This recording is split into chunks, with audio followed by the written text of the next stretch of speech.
नमो भगवते श्री अरविंदाय। ओम आनंदमयी चैतन्यमयी सत्यमयी परमे। आमे आज श्री अरविंद विरचित दिव्य जीवन ग्रंथर 168 पृष्ठा रे थिबा पाराग्राफर आलोचना करिबा। एई अवकाश रे मु समस्त अपा भाई को मोर विनम्र नमस्कार जनाउछि। गत आलोचना रे आमे आलोचना करिथिले जे शंकरंक मत आउ बुद्धदेवंकर मत जे ए जगत हेय, ए जगत तुच्छ, केवल सेई सत्ता सत्य मुक्ति अर्थरे शंकराचार्य कहिथिले, आउ निर्वाण अर्थरे बुद्धदेव कहिथिले। किंतु ए समाधान यथेष्ट आम पाई नुहे, कारण आमे दिव्य आउ अदिव्य भितरे थिबा संपर्क ओ पार्थक्य खोजिबाकू जानिबाकू चाहूँ। दिव्य काहेकि आम दृष्टि अदिव्य हेले ताहार कारण आमे खोजिबाकू बुझिबाकू चाहूँ।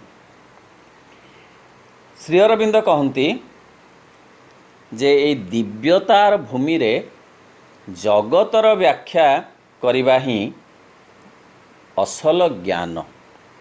जदि आमे केवल दिव्यतार विश्लेषण करिबा, विचार करिबा, विवेचना करिबा आउ जगत को बाद दे दबा, ताहाले ज्ञान अपूर्ण रही जिवो। कारण श्री अरविंदक कथारे एई जगत मध्य मर्मतः केवल तत्स्वरूप। उपनिषद रे एई कथाटी स्पष्ट भावरे उल्लेख करा जाइछि। ओं पूर्णमदः पूर्णमिदं पूर्णात् पूर्णमुदच्यते पूर्णस्य पूर्णमादाय पूर्णमेवावशिष्यते। तार अर्थ हैला पूर्णं मदः अर्थात ताहा पूर्ण, पूर्णमिदं अर्थात एहा भी पूर्ण, ताहा कहिले निर्गुण भगवान ही पूर्ण, एहा कहिले सगुण भगवान भी पूर्ण। अर्थ सूक्ष्मतः भगवान पूर्ण, स्थूलतः मध्य भगवान पूर्ण। स्थूल कहिले एई प्रातिभाषिक जगत को बुझिबाकू हबो, जाहाकू पूर्णतार प्रतीक भावरे ग्रहण करा जाइछि। जीवन आउ जगत ए मध्य निज दृष्टि रे परिपूर्ण एकथा स्वीकार करा जाइछि। अतएव आम समस्यार समाधान केवल सूक्ष्म को नहीं नुहे, संभव नुहे बा पूर्ण नुहे। स्थूल को मध्य ता सहित विचार करिबा को हबो। ए माटी प्रति ममत्व बोध आमर एक सहजात गुण ओ प्रतिष्ठित प्रवणता। माटी एते आकर्षणीय कारण ता भितरे किछि आत्मीयता बोध रहिछि, स्वतंत्रता मध्य रहिछि। एई माटी जेबे प्रवास हुअंता लागंता कि एथि मन ए नुहे प्रवास आउ किछि कथा अछि एथि संगोपन। झड़ी जीवा पाई फुटई कि फूल प्रति प्रभातरे हसी, भांगी जीवा पाई नील सागर रे उठे कि लहरी राशि। झड़िले भी फुटे भांगिले भी उठे ଭରିବାକୁ ଶୂନ୍ୟ ସ୍ଥାନ ଏଇ ମାଟି ଯେବେ ପ୍ରବାସ ହୁଅନ୍ତା ଲାଗନ୍ତା କି ଏଥି ମନ। ଆଜି 168 ପୃଷ୍ଠାରେ ଉପସ୍ଥାପିତ ପ୍ରଭୁଙ୍କର ବିଚାର ଓ ବିଶ୍ଳେଷଣ ଏହିପରି ଯେ ଆମର ସମସ୍ୟାକୁ ଏଡ଼େଇ ଦେଇ ପଳେଇ ଯିବା ପାଇଁ ଆମ ଆଗରେ ଆଉ ଗୋଟିଏ ବାଟ ମଧ୍ୟ ଅଛି। କାରଣ ସର୍ବଦା କେବଳ ସେଇ ମୂଳ ସତ୍ସ୍ୱରୂପକୁ ହିଁ ସ୍ୱୀକାର କରି ପରିପୂର୍ଣ୍ଣତା ସମ୍ବନ୍ଧରେ ସାଧାରଣତଃ ମନୁଷ୍ୟର ଯେଉଁ ଧାରଣାଟି ରହିଛି ସେଥିରେ ଟିକିଏ ସଂଶୋଧନ କରିନେଇ କିମ୍ବା ଏକ ଅତି ସୀମାବଦ୍ଧ ମନଃକଳ୍ପିତ ଧାରଣା ବୋଲି କହି ତାହାକୁ ବର୍ଜନ କରି ଆମେ ବିଶ୍ୱର ଯାବତୀୟ ରୂପାୟନ ମଧ୍ୟରେ ଦିବ୍ୟ ଭାବ ସର୍ବଥା ବିଦ୍ୟମାନ ରହିଛି ବୋଲି କହିପାରିବା ଓ ତାହାର ଔଚିତ୍ୟ ପ୍ରମାଣ କରିବାର ଚେଷ୍ଟା ମଧ୍ୟ କରିପାରିବା। ଶ୍ରୀ ଅରବିନ୍ଦ ଏଠାରେ କହୁଛନ୍ତି ଯେ ଜଗତ ମଧ୍ୟ ଗୁରୁତ୍ୱପୂର୍ଣ୍ଣ, ଜୀବନ ମଧ୍ୟ ଅର୍ଥପୂର୍ଣ୍ଣ, କେବଳ ସୂକ୍ଷ୍ମକୁ ଗୁରୁତ୍ୱ ଦେଲେ ପରିପୂର୍ଣ୍ଣତା ଆସିବ ନାହିଁ। ତାର ଔଚିତ୍ୟ ମଧ୍ୟ ଆମେ ପ୍ରମାଣ କରିପାରିବା ଯେ ଏ ସ୍ଥୂଳ ଜଗତରେ ମଧ୍ୟ ପରିପୂର୍ଣ୍ଣତା ଅଛି। ସେହି ଭଗବାନ ଯିଏ ନିର୍ଗୁଣ, ଯିଏ ସୂକ୍ଷ୍ମ, ସିଏ ମଧ୍ୟ ହୋଇଛନ୍ତି ସଗୁଣ ଓ ସ୍ଥୂଳ। ଶ୍ରୀ ଅରବିନ୍ଦ କହନ୍ତି ଗୀତା ନିବନ୍ଧମାଳା ଗ୍ରନ୍ଥରେ ଯେ ଯାହା କିଛି ଏଇ ବିଶ୍ୱଜଗତରେ ଅଛି ସେ ସମୁଦାୟ ହିଁ ଭଗବାନ। ଅତଏବ ଭଗବାନଙ୍କୁ ବାଦ ଦେଇ ଏ ଜଗତର ଅସ୍ତିତ୍ୱ ନାହିଁ, ପରିପୂର୍ଣ୍ଣତା ମଧ୍ୟ ନାହିଁ। ଆମେ ହୁଏତ କହିବା ଯେ ସକଳ ବସ୍ତୁର ଅନ୍ତର ଭିତରେ ଅବସ୍ଥାନ କରୁଥିବା ଚିତ୍ ସତ୍ତା କେବଳ ଯେ ପୂର୍ଣ୍ଣ ଓ ଦିବ୍ୟ ତାହା ନୁହେଁ, ମାତ୍ର ପ୍ରତ୍ୟେକ ବସ୍ତୁ ମଧ୍ୟ ଆପଣା ସତ୍ତାରେ ଆପେକ୍ଷିକ ଭାବରେ ପୂର୍ଣ୍ଣ ଓ ଦିବ୍ୟ। ଏ କଥାଟି ଅତ୍ୟନ୍ତ ଗୁରୁତ୍ୱପୂର୍ଣ୍ଣ ଆଉ ମହତ୍ତ୍ୱପୂର୍ଣ୍ଣ କଥା। ପ୍ରତ୍ୟେକ ବସ୍ତୁ କହିଲେ ଆମେ ଇନ୍ଦ୍ରିୟ ଦ୍ୱାରା ଯାହା ଅନୁଭବ କରି ହେଉଛି ତାହାକୁ ବୁଝିବା। ଅନାତ୍ମାକୁ ଜଡ଼ ବା ବସ୍ତୁ ଭାବରେ ଗ୍ରହଣ କରାଯାଏ। ଉପନିଷଦରେ କୁହାଯାଉଛି ଯେ ଆତ୍ମାକୁ ବାଦ ଦେଇ ଆଉ ଯାହା ରହିଲା ଇନ୍ଦ୍ରିୟ ଲବ୍ଧ କଥା ଏ ସବୁ ବସ୍ତୁର ଅନ୍ତର୍ଗତ। ମନ ମଧ୍ୟ ବସ୍ତୁର ଅନ୍ତର୍ଭୁକ୍ତ, ପ୍ରାଣ ମଧ୍ୟ, ଆକାଶ ମଧ୍ୟ, ବାୟୁ ମଧ୍ୟ, ଜଳ, ଅଗ୍ନି ଏ ସମସ୍ତ ସବୁ କିଛି, ବୁଦ୍ଧି, ଅହଙ୍କାର ଏ ସବୁ କିଛି ମଧ୍ୟ ସେ ବସ୍ତୁର ଅନ୍ତର୍ଭୁକ୍ତ। ଏ ସବୁ ଭିତରେ ଭଗବତ୍ତା ଅଛନ୍ତି, ସ୍ଥୂଳ ଭାବରେ ଅଛନ୍ତି, ସୂକ୍ଷ୍ମ ଭାବରେ ମଧ୍ୟ ଅଛନ୍ତି। ସେଇଥିପାଇଁ ଜାଗତିକ ଦୃଷ୍ଟିରୁ ଦେଖିଲେ ଆପେକ୍ଷିକ ହେଲେ ମଧ୍ୟ ତାହା ପୂର୍ଣ୍ଣ ବା ଭଗବାନ ପୂର୍ଣ୍ଣ ଭାବରେ ସେଥିରେ ଅଛନ୍ତି। ସେ ତାହା ହିଁ ପ୍ରକାଶ କରୁଛି ପ୍ରତ୍ୟେକ ବସ୍ତୁ, ଏବଂ ସେହି ହେତୁରୁ ସମ୍ପୂର୍ଣ୍ଣ ସୃଷ୍ଟି ପ୍ରକାଶର ଲୀଳାରେ ତାହା ଆପଣାର ଯଥୋଚିତ ସ୍ଥାନ ହିଁ ଅଧିକାର କରି ରହିଛି। ପ୍ରତ୍ୟେକ ବସ୍ତୁ ତାର ନିଜର ସ୍ଥାନରେ ଅଛି, ତାର ନିଜସ୍ୱ ଭୂମିକାରେ ଅଛି, ତା ଭିତରେ ସେ ଭଗବାନଙ୍କୁ ବହନ କରିକିରି ଅଛି, ତାର ନିର୍ଦ୍ଦିଷ୍ଟ ଆଭିମୁଖ୍ୟ ଅଛି। ए सबु किछि को निरीक्षण कले बेस बुझी हब जे एठारे भगवत्ता बेस पूर्ण भावरे अछंती, जदिबा आपेक्षिक भावरे अछंती। प्रत्येक वस्तु ही आपणा सत्तारे एक दिव्य सत्ता, कारण ताहा सेही दिव्य सत्ता, दिव्य ज्ञान और दिव्य इच्छार एक सत्य को ही प्रकाश करुछि और ताहारी एक कल्पना को ही बहन करिछि। प्रत्येक वस्तु एक एक दिव्य सत्ता, सीए वृक्ष हेउ कि प्राणी हेउ कि पंचभूत हो, सबु किछि दिव्य सत्तार अंतर्भुक्त।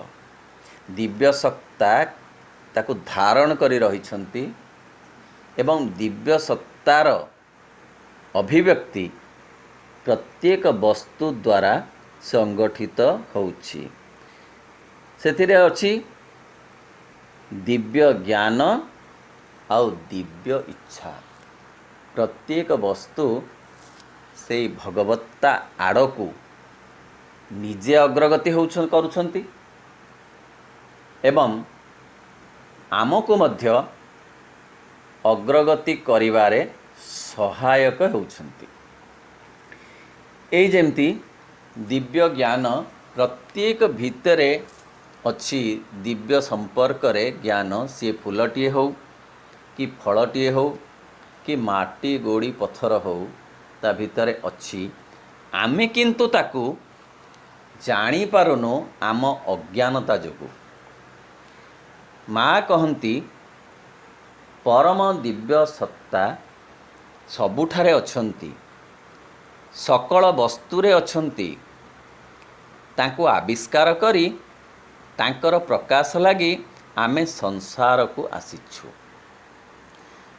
प्रत्येक वस्तु भितरे दिव्य सत्ता को अनुभव करिबा एवं तांकर अभिव्यक्त करिबा, ये होची आम जीवनर लक्ष्य बोली माँ कहउछंती। ताहा दिव्य इच्छार, ताहा मध्य दिव्य इच्छा को प्रकट करुची प्रत्येक वस्तु एवं से वस्तु रूपी एक विशिष्ट प्रकाशर विधान अनुसार ही ताहा आपना को अव्यर्थ भावरे परिपूर्ण करुची। प्रत्येक वस्तु निजर इच्छा को प्रकट करुची दिव्यता आड़कू एवं परिपूर्णता ता भितरे से अनुभव करुची। प्राणीटीए से निजको परिपूर्ण बोली विचारुची, गछटीए मध्य परिपूर्ण बोली विचारुची। से भितरे हीनमन्यता नाही, ता शरीर को नहीं कि तार प्राणसत्ता को नहीं से बेस संतुष्ट थिला परी जणा पड़ुछि।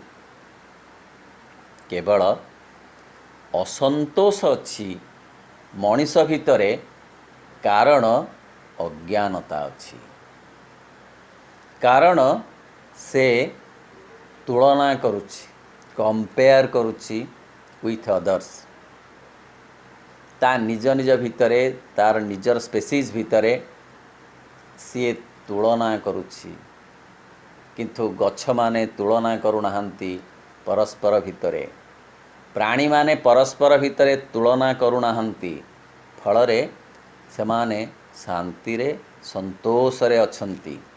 दिव्य इच्छा को सेमाने परिपूर्ण करिवा पाई कि तांक स्तर रे प्रयास करुछंती। मनीष तार ए तुलनात्मकता हेतु अशांति आउ असंतोष भितरे रहुछि। तेणु अव्यर्थ भाव रे परिपूर्ण करुछि प्रत्येक वस्तु तार निजस्व लक्ष्य। प्रत्येक वस्तु सत्ता मध्यरे ताहार प्रकृति लगी जहा उपयुक्त ठीक सेही परिमाणरे ओ सेही भावरे ही ज्ञान शक्ति ओ आनंद रहिछि।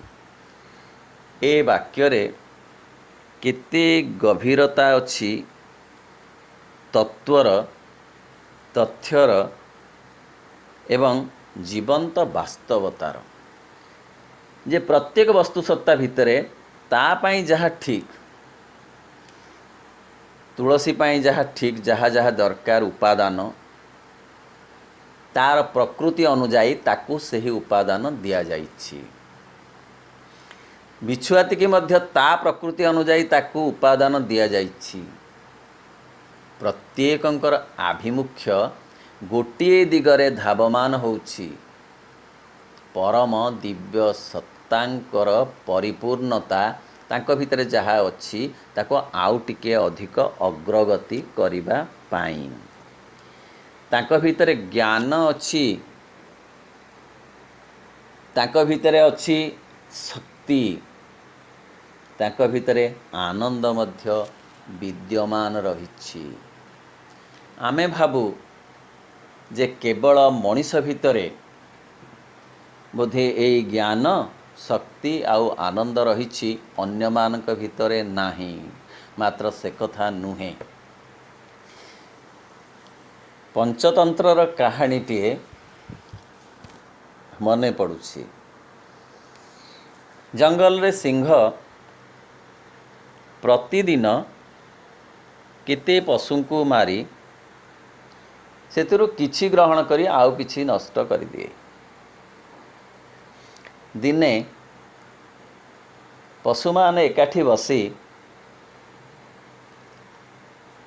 आलोचना करी सिंह आगर जाई प्रकाश कले, हे वनराज, तुमको आमे प्रतिदिन गोटिए गोटिए जीव अर्पण करिबु, एते जीवन को तुम्हें एका दिन के मारना। सिंह सेथरे राजी हला। गोटिए गोटिए प्रतिदिन ताको मिलिला आहार। दिने गोटे ठेकुआर पाली पड़िला। समस्ते ता पाई व्यस्त हेले। से कहला किछि व्यस्त हबार नाही, मु ठीक बागरे ठीक धारारे आम भितरे थिबा समस्यार समाधान करदेबी। से आसिला सिंह पाखकू। बाटरे बेस किछि समय रहीगला, विलंब हैला। आसी पहुँचला बेलू सिंह रागी खप्पा, काहींकि विलंब हला। सी खूब नम्रतार सहित कहला कहला मु छोट जीवटीए,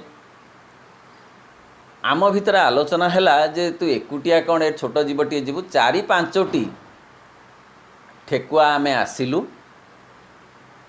आपणक भोजन सकाशे। मात्र बाटरे गोटे अघटन घटिला। अघटनटी होउची गोटे कूओ पाखरे आपणक भली जणे सेठी थिला। आ आमको पचारला कुआडे जाउछ सबू। आमे एक कथा कहिबारु सी खूब विरक्त हला आपणक उपरे। आ कहला एमिति किए अछि, मु होउची जंगलर राजा, मु तांकठू बड़। एइठी मो पाखे 4टा रखिदेई ताकू गोटिए नेइकिरि दियो। तमे जणे सेठिक जाओ, 4 जण एठी रह मोर भोजन सकाशे। ताहा ही हैला। तेणु मोर विलंब घटिला। से 4टी की नेइगला आम भितरु। मु आसिली एवं आपण को बहु धिक्कार करी से अनेक कथा कहिला। ए कथा शुणी सिंह गर्जन करी किए से सीए आउ जणे एमिति अछि, चाल देखेइबो बोली आसिला ता संगे। आसिला बेलकू सी कहला जे यही कूओ पाखे थिला आज्ञा ये गुंफा भितर सी पशि जाइए आपण आसबार देखी डरी जा पशि जाइए कहला कौ गुंफा ना यही कूओ भीतर गुंफार पशि जाइए से कूओ को चाहिला बेलू तार छवि सिंहर छवि से पानी रे दिशिला एवं से आउरी गर्जन करी सेठी लंफ प्रदान करी मृत्युवरण कला कहिबार अर्थ जे आमे भाबू केवल श्रेष्ठ मानक भितरे बोधे समस्त ज्ञान अच्छी अन्य मानक भितरे नाही एपरि नुहे सिंह भितरे जेपरि ज्ञान अच्छी गोटे ठेकुआ भितरे मध्य सेपरि ज्ञान अच्छी तेणु जो ज्ञान शक्ति आउ आनंद सबू कथा अंतर्निहित होकर अच्छी गोटे कढ़ी भितरे मध्य आनंद अच्छी फुटिबा पाई गोटे लहरी भितरे मध्य आनंद अच्छी उठिबा पाई एवं शक्ति मध्य ता भितरे यथार्थ भावरे प्रदान करा जाइछि एवं सेही वस्तुरूपी एक विशिष्ट प्रकाशर विधान अनुसार ही ताहा आपण को अव्यर्थ भावरे परिपूर्ण करुछि प्रत्येक वस्तु मध्यरे अंतर्निहित रहितबा एक प्रच्छन्न इच्छा शक्ति एक स्वाभाविक विधान एक स्वकीय अंतर्शक्ति एवं एक कल्पनातीत निगूढ़ तात्पर्य द्वारा ताहा सकाशे अनुभूतिर जो स्तरटी निर्दिष्ट होई रहिछि प्रत्येक वस्तु ताहारी मध्यरे ही सक्रिय होई रहिछि अर्थ प्रत्येक वस्तु भितरे गोटे प्रच्छन्न इच्छा शक्ति अच्छी ता चेतनार अग्रगति पाई जदि नथांता ताहले जड़रू जीवनर अभिव्यक्ति घटी नथांता जीवनरू मनर विकास घटी नथांता स्वाभाविक विधान ता भितर एवं ताहा स्वाभाविक भाव में घटुछि हठात कढ़ीटीए फल हो जाऊ नाही हठात शिशुटीए परिणत बयस रे पहुँची पारु नाही गोटे स्वाभाविक विधान बाट देई ताकू जीवाकू होउछि अग्रगति पथरे यह हेउछि जगतर स्वतंत्रता वैशिष्ट्य एक स्वकीय अंतर्शक्ति प्रत्येक भितरे गोटे अंतर्शक्ति दिया जाइछि मंजिटी भितर गोटे अंतर्शक्ति दिया जाइछि जेउथिरु से एक वृक्षरे परिणत हेउछि एवं ताहा क्रमे क्रमे शाखा प्रशाखा विशिष्ट एवं फूल फल धरी गोटे परिपूर्णता आड़क जाउछि शक्तिटी बाहर आसुना ता भितरे ही अंतर्निहित भावरे अच्छी एवं एक कल्पनातीत निगूढ़ तात्पर्य अच्छी जो कथाटा कि आमे मन द्वारा बुझी पारिबा नाही जेते वैज्ञानिक गवेषणा करागले मध्य बुझी हब नाही जे गोटे कल्पनातीत निगूढ़ तात्पर्य ता भितर अच्छी आमे जदि भाबिबा जे एते प्रकारर फूल एते प्रकारर फल एते प्रकारर रंग एते प्रकारर रस र कौन आवश्यकता अच्छी कि तात्पर्य अच्छी ना ताहा आम कल्पनार अतीत मात्र ताहार यथा योग्यता अच्छी भिन्नता वैचित्र्य ही भगवत्ता स्थूल स्तर रे तेणु से समस्त रस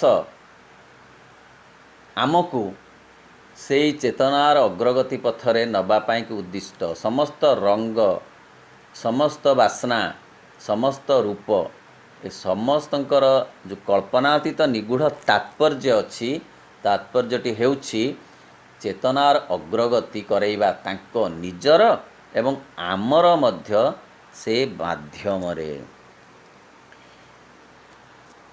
प्रत्येक वस्तु ताहारी मध्य सक्रिय होई रहिछि सबु सक्रिय आमे देखु सबु किछि निष्क्रिय बोली गछ प्राणी एमाने सक्रिय बोली जना पड़ुछंती, किंतु पथर ता भितरे भी सक्रियता अच्छी, आटम रो उपस्थिति अच्छी, इलेक्ट्रॉन पॉजिट्रॉन प्रोटॉन एमाने मध्य ता भितरे बुलुछंती, ता भितरे सक्रियता अच्छी, किंतु से सक्रियता आम इंद्रिय द्वारा धरी हो नाही।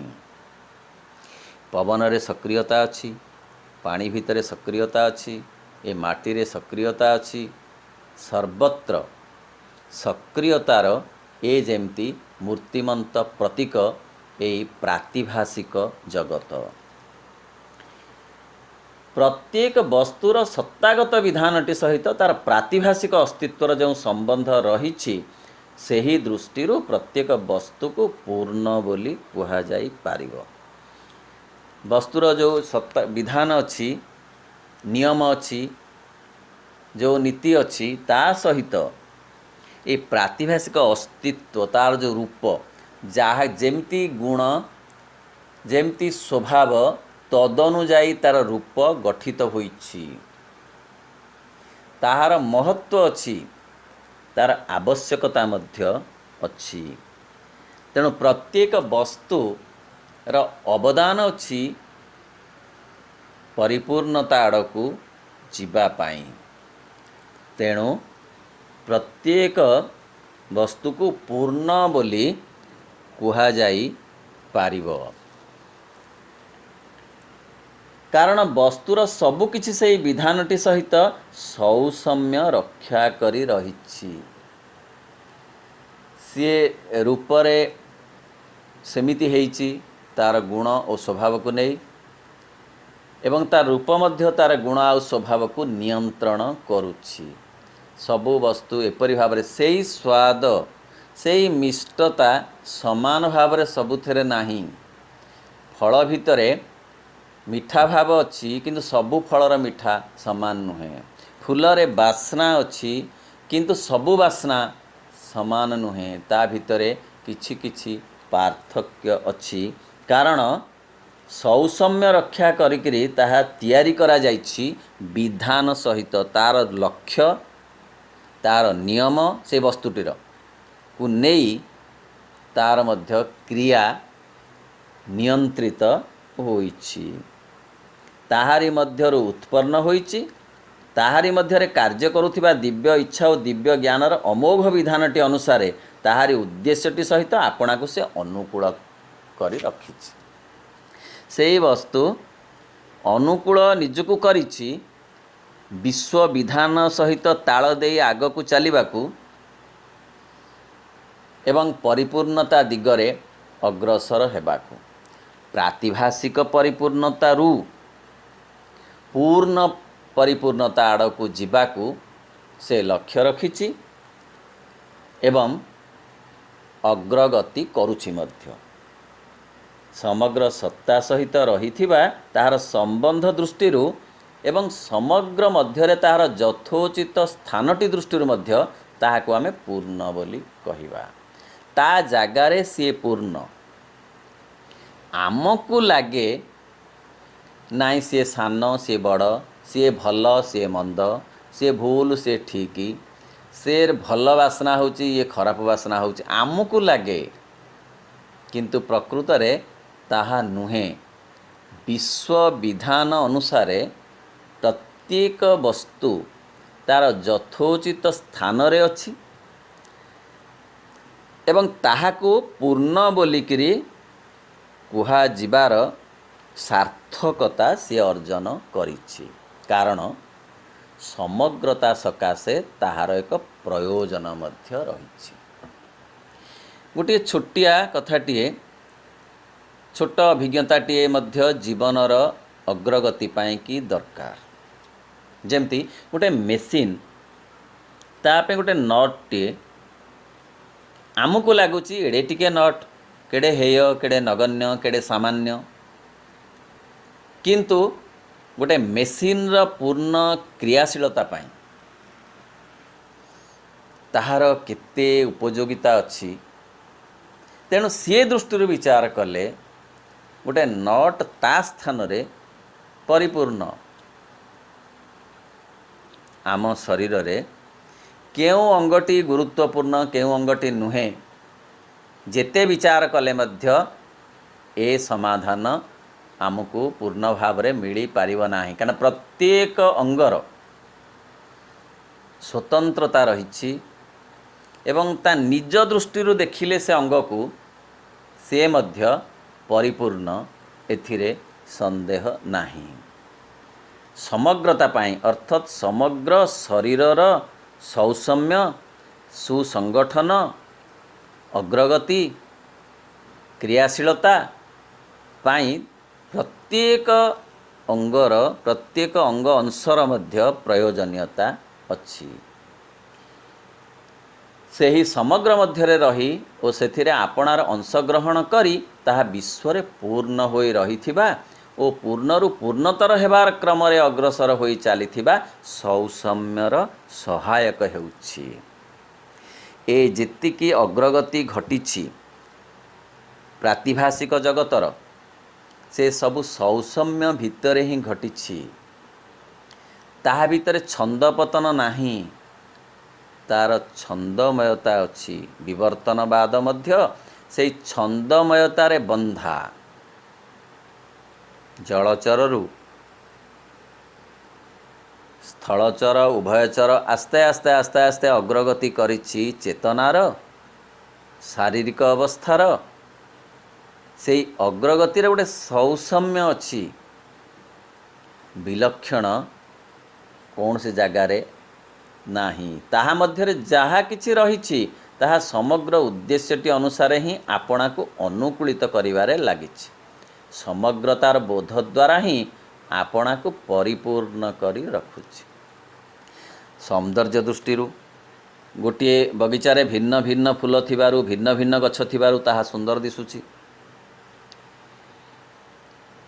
गोटे जीवन रे भिन्न भिन्न अनुभव थिबारु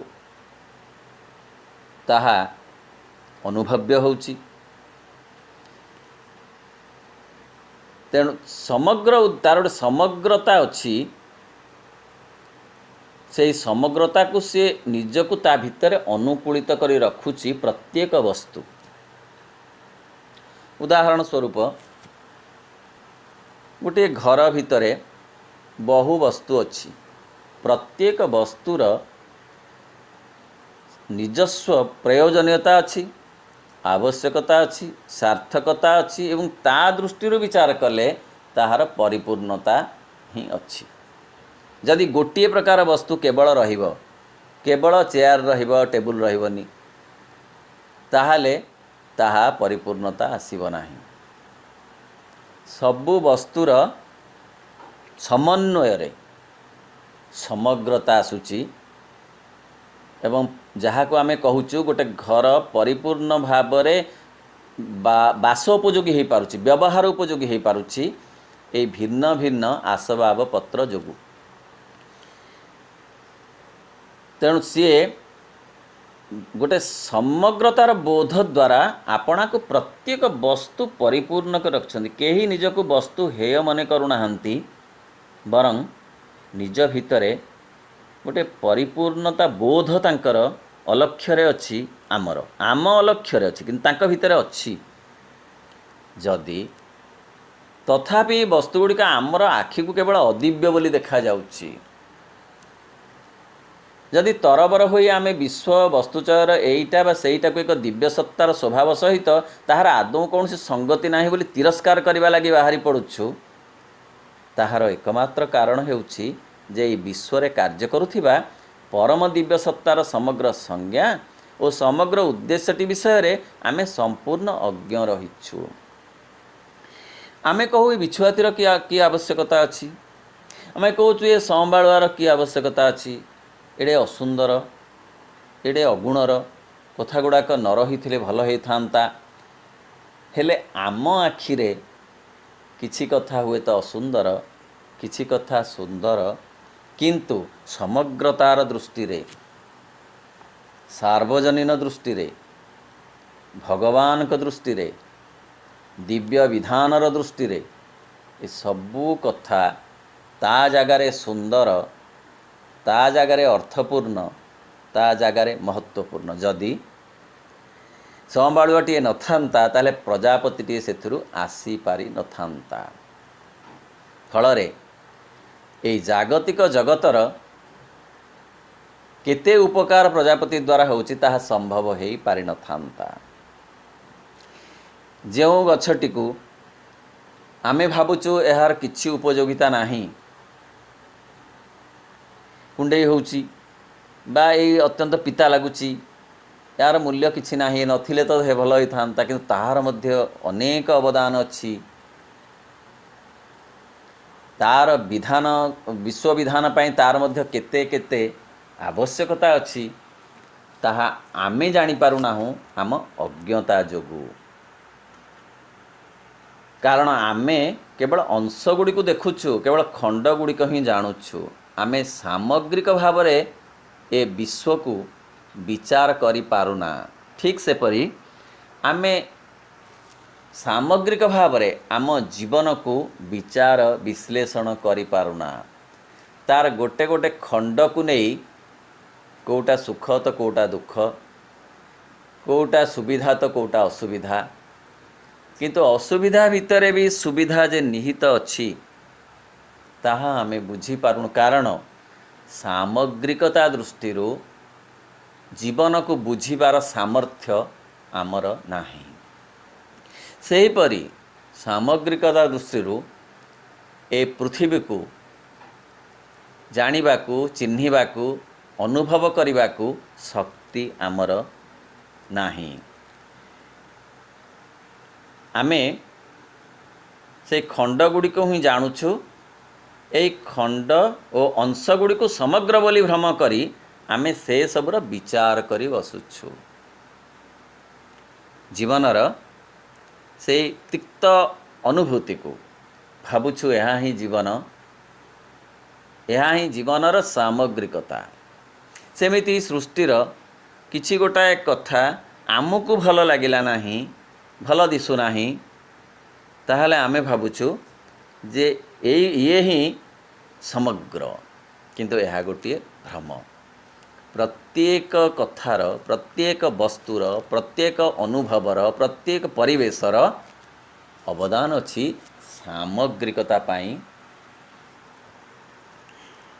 ପ୍ରଚ୍ଛନ୍ନ ନିହିତାର୍ଥଟି ବିଷୟରେ କୌଣସି ଜ୍ଞାନ ନଥାଇ ମଧ୍ୟ ଆମେ କେବଳ ବାହ୍ୟ ପ୍ରତିଭାସଟି ସମ୍ବନ୍ଧରେ ବିଚାର କରିବାକୁ ଯାଉଛୁ। ଆମେ ଖାଲି ବାହାରୁ ଦେଖି ସବୁ କଥା ଗୁଡ଼ାକ ବିଚାର କରୁଛୁ। ମା କହନ୍ତି ଅନ୍ୟତ୍ର ଯେ କେବେ ବାହାରୁ ଦେଖି ହଠାତ୍ କୌଣସି କଥା ବିଚାର କରି ନିଷ୍ପତ୍ତି ବା ନିଷ୍କର୍ଷରେ ପହଞ୍ଚ ନାହିଁ। ଡୋଣ୍ଟ ଜଜ୍, କାହାକୁ ହଠାତ୍ ଗୋଟେ କିଛି ଜଜମେଣ୍ଟ ଦେଇଦିଅ ନାହିଁ। କାହା ସମ୍ପର୍କରେ, କୌଣସି ପରିସ୍ଥିତି ସମ୍ପର୍କରେ, କୌଣସି ପରିବେଶ ସମ୍ପର୍କରେ ହଠାତ୍ କିଛି ଗୋଟାଏ ନିଷ୍ପତ୍ତି ଦେଇଦିଅ ନାହିଁ। କାରଣ ଆମେ ସାମଗ୍ରିକ କଥାଟି ଜାଣୁନା। ହଠାତ୍ ଗୋଟେ ଝଲକ ଦେଖି, ହଠାତ୍ ଗୋଟେ ଆଭାସ ଦେଖି ତାକୁ ପୂର୍ଣ୍ଣ ବୋଲି ବିଚାରି, ସମଗ୍ର ବୋଲି ବିଚାରି ଯେଉଁ ମତାମତଟି ଦେଇଦେଉ ତାହା ଭୁଲ ହୁଏ। ତାହା ଜଗତ ସମ୍ପର୍କରେ ବି ଭୁଲ ହୁଏ, ଜୀବନ ସମ୍ପର୍କରେ ମଧ୍ୟ ଭୁଲ ହୁଏ। ମାତ୍ର ଏଭଳି କରିବା ଦ୍ୱାରା ଆମେ ବସ୍ତୁ ଜଗତ ସମ୍ବନ୍ଧରେ ଆମର ମୂଲ୍ୟାୟନଟିକୁ ପ୍ରମାଦଗ୍ରସ୍ତ କରିଦେଉଛୁ। ସତେ ଜଗତର କଥା ଶ୍ରୀ ଅରବିନ୍ଦ ସାମଗ୍ରିକ ଦୃଷ୍ଟିରୁ ବିଚାର କରିବା ପାଇଁ କହୁଛନ୍ତି। ଆମେ ସେପରି ନ କରି ଆମ ରୁଚି ଅନୁସାରେ ତାହାକୁ ଗ୍ରହଣ କରି, କିଛି କଥାକୁ ବାଦ କରିବା ବର୍ଜନ କରି ଆମେ ଏମିତି ଗୋଟାଏ ସ୍ଥିତିରେ ଅଛୁ, ଗୋଟାଏ ଅସ୍ୱାଭାବିକ ଅବସ୍ଥାରେ ଅଛୁ ଯେ ଆମ ମୂଲ୍ୟାୟନଟି ପ୍ରମାଦଗ୍ରସ୍ତ ହୋଇଯାଉଛି। ପ୍ରଥମରୁ ହିଁ ତାହା ଉପରେ ଏକ ମୌଳିକ ଭ୍ରାନ୍ତିର ମୋହର ଲଗାଇ ଦେଉଛୁ। ଗୋଟେ ମୌଳିକ ଭ୍ରମ ଆମ ଭିତରେ ଯାହା ରହିଯାଇଛି, ଯେଉଁ ଭ୍ରମଟା ଅତି ମୌଳିକ, ତାହା ସହଜରେ ଯାଉନାହିଁ, ତାହା ସତେ ଲାଗୁଛି ଆମକୁ ଜନ୍ମଗତ। ସେଇ ମୌଳିକ ଭ୍ରମଟିକୁ ଆମେ ନେଇ ଆରୋପ କରିଦେଉଛୁ କୌଣସି ବସ୍ତୁ, କୌଣସି ଜୀବ, କୌଣସି ବୃକ୍ଷ, କୌଣସି ଜୀବନର କୌଣସି ଗୋଟେ ଅନୁଭବ ଉପରେ ଆମେ ମୋହର ଲଗାଇ ଦେଉଛୁ। ଗୋଟିଏ ବସ୍ତୁକୁ ଆଉ ସକଳ ବସ୍ତୁ ଠାରୁ ସ୍ୱତନ୍ତ୍ର କରି ଦେଖୁଥିବା ପର୍ଯ୍ୟନ୍ତ आमे कौनसी वस्तु को कदापि पूर्ण बोली कहि पारिबा नाही। सतरे जो दिव्य अदिव्य भितरे आमर पार्थक्य समस्याटी ताहा जे दिव्य काहींकी किपरि अदिव्य हेले एवं अदिव्यर भूमिका कौन ए संपर्क रे आम मनरे थिबा समस्या रही जाउची। कारण आमे सामग्रिक दृष्टि जगत को बुझी पारुना हूँ। जदि आमे सामग्रिक दृष्टि जगत को बुझी पारंतु ताहले ता भितरे मध्य एक पूर्णता को अनुभव करि पारंतु। ठीक से परी जीवन को मध्य आमे सामग्रिक दृष्टि देखि पारुना, एक खंडित दृष्टि देखु ताहा एक भ्रम। खंडित दृष्टि को समग्र बोली विचारू फलरे आमे प्रमादग्रस्त होई रही जाऊ। जेतेबेले आमे समस्त वस्तु को एक समय रे देखि पारिबा, बुझी पारिबा, जानी पारिबा, सेतेबेले आम भितरे पूर्णता आसीबो। माँ कहंती जेतेबेले सबु कथा को आमे एकत्वर दृष्टि रे देखि पारिबा, सेतेबेले भगवत उपलब्धि आमर जीवन रे आसीबो। जेते पर्यंत आमे खंडित दृष्टि रे देखुथिबा सेते पर्यंत भगवान को आविष्कार आमे पूर्ण भावरे करि पारिबा नाही। कारण सेही भली स्वतंत्र करी देखिबा ही होचे एक भ्रम। अलगा अलगा करी देखिबा, खंड खंड करी देखि जोड़िबा, ए होचे एक भ्रम। जे पर्यंत ए संकीर्णता ए सीमितता आम भितरे अछि, दृष्टिभंगी रे अछि, अनुमान रे अछि, अनुभव रे अछि, अभिव्यक्ति रे अछि, रुचिबोध रे अछि, ए सबुथरे सीमितता जे पर्यंत अछि से पर्यंत ताहाको एक भ्रम बोली कुहाजिबो। पूर्णता कहिले केवल समग्र और दिव्य सौसम्यर समग्रता को ही बुझाइबा उचित। जगतरे पूर्णता अच्छी ताकू आविष्कार करिबा पाई आमर दृष्टिभंगी र परिवर्तन लोड़ा। जीवन रे मध्य जेतिकी पूर्णता अच्छी सी पूर्णता को आकलन करिबा पाई मध्य आमर से भली सामर्थ्य शक्ति लोड़ा। गोटे दिव्य सौसम्य ए समग्र जगत रे अच्छी। सबु सजा हेइछि आगरू, आम आगरू गछरे पत्र सबु सजा हेइछंती, चढ़ेईर पर सबु खंजा हेइछंती, आकाश रे तारा मानंकु बेस संगठित भावरे सुसज्जित भावरे रखा जाइछि। समुद्र रे लहरी अत्यंत सुसंगठित भावरे ही ता भितरे संचरित होकर अच्छी। फलरे मधुरता, फूलरे लावण्य एवं सुंदर बासना ए सबु संचरित हो गोटे सौसम्य अवस्था रखा जाइछंती। किछि विषम अवस्था नाही जगत रे। आमे किंतु से सौसम्य को देखि पारुनो, कारण आम दृष्टिभंगी रे किछि रही जाइछि अपूर्णता, अस्वाभाविकता, जहाकू अज्ञानता बोली आमे कहि पारिबा। तेणु जगत पूर्ण ता निज दृष्टि आमको जदि आमे जदि ताकू देखि पारु ताहले ताहाकू अनुभव करि पारिबा।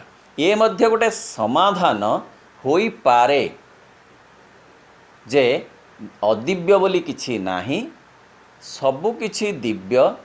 कारण भगवान दिव्य, दिव्यरु जहा आसिले से दिव्य। एई कथाटी आम समस्यार एक समाधान देई पारे एमिति कथा श्री अरविंद कहउछंती। परे परे ए समाधान जे ठीक भावरे आमको पूर्ण लागिब ताहा पुणी विचार करा जाइछि आगकू। ओम नमो भगवते श्री अरविंदाय। ओम आनंदमयी चैतन्यमयी सत्यमयी परमे।